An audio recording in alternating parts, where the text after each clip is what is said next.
Hey John, I want to purchase a home, but where do I start?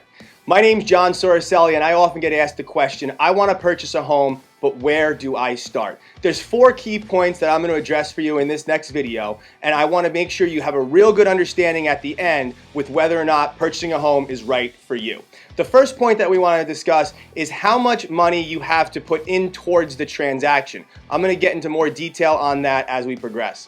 The next one we want to understand is how much you're comfortable spending per month. What a monthly payment is that you feel is right for you and your family. The next piece we're going to discuss is how much you actually qualify for. See, us, the lender, come into play there, where we evaluate your income, your credit, and your debt. And last but not least, what does all this translate for a purchase price for you?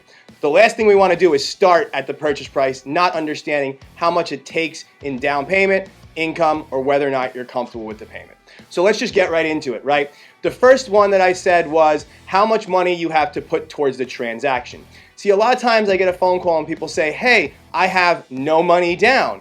I have a little bit of money to put down. Can I buy a home? And the answer is yes. There's 3 main programs available that allow for varying down payments. They range anywhere from 0 down if you qualify for a VA loan. Usually that means that you've served in the military or armed forces or reserves. The next one is an FHA loan, which is often targeted or promoted as a first-time homebuyer program, and that allows for you to put down as little as 3.5%. And then last but not least is conventional. Conventional financing tends to be the financing that most people will gravitate towards, because in conventional financing you have the ability to potentially have no mortgage insurance depending on how much you put down. If you have to begin with mortgage insurance because you're putting down maybe 5, 10, or 15%, that mortgage insurance will go away without the need to refinance, and often they're less expensive.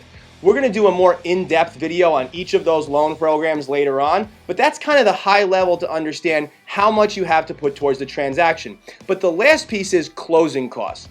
Closing costs include items that are generally determined by the escrow company named in the purchase contract. What does that mean? Well, when you get into contract to purchase a property, there are a lot of other things that are required to facilitate the process. One of those is escrow, another is title. There's various items like maybe lender-related charges, appraisal, etc.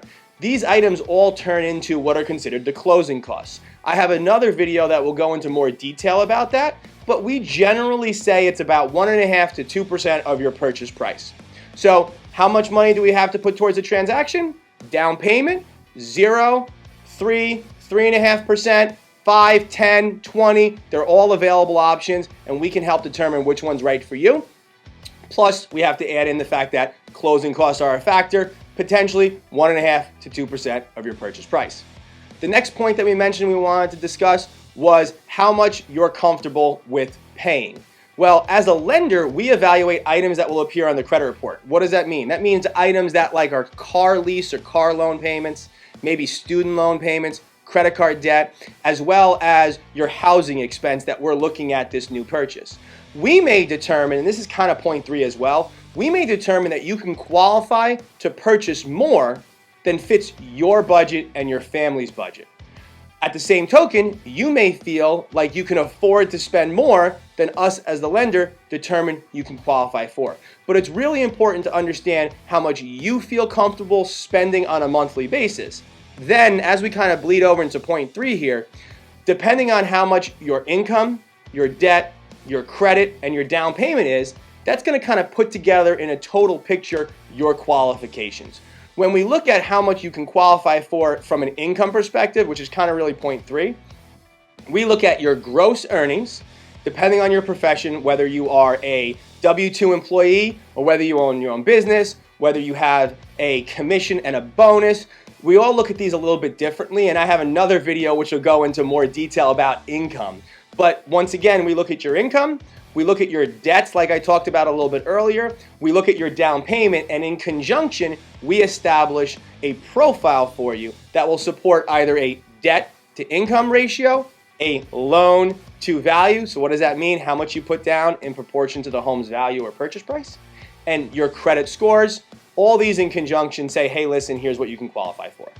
But once we're done with all that, that's when we can determine best how much your purchase price is. Because now we know how much money you can put down or how much money you can put towards the transaction.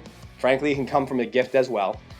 How much you're comfortable spending and how much we qualify for, so you're ready to go out and start shopping for your next home. So listen, I know we touched on a lot of different things here. Once again, there's some additional videos which have a lot more detail. But remember, you can always simply shoot me an email, shoot me a text, shoot me a call, and all you have to do is say, "Hey John,